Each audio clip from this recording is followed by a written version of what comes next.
हिमाचल चुनाव में 0 सीट, गुजरात में सिर्फ 5 सीट।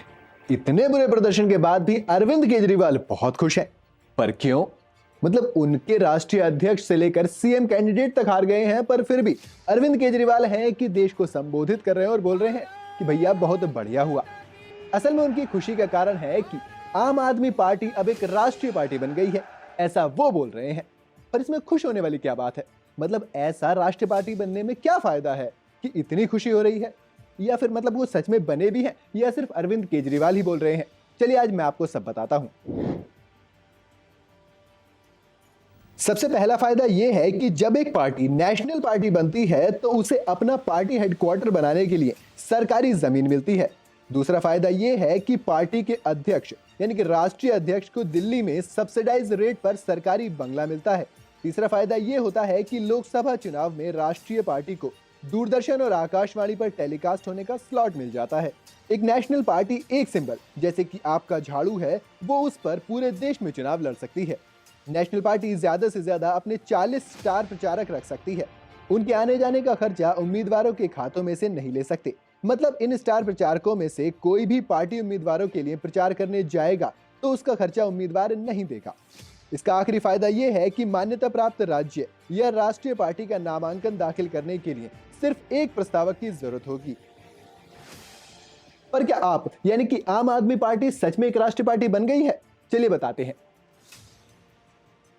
असल में अगर किसी भी पार्टी को एक राष्ट्रीय पार्टी बनना है तो उसे 3 में से कोई एक शर्त पूरी करनी होती है।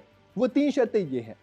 अगर किसी दल को 4 राज्यों में क्षेत्रीय दल का दर्जा प्राप्त है तो उसे राष्ट्रीय पार्टी का दर्जा मिल जाता है। अगर कोई दल 3 राज्यों में मिलाकर लोकसभा की 3% सीटें जीतती है तो उसे राष्ट्रीय पार्टी का दर्जा मिल जाता है।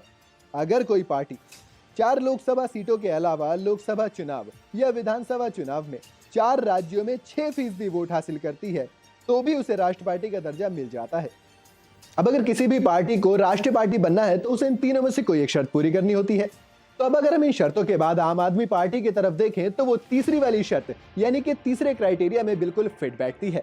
इस वक्त दिल्ली में आम आदमी पार्टी की सरकार है और दिल्ली के साथ साथ ही पंजाब में भी वो पूर्ण बहुमत से सत्ता में है।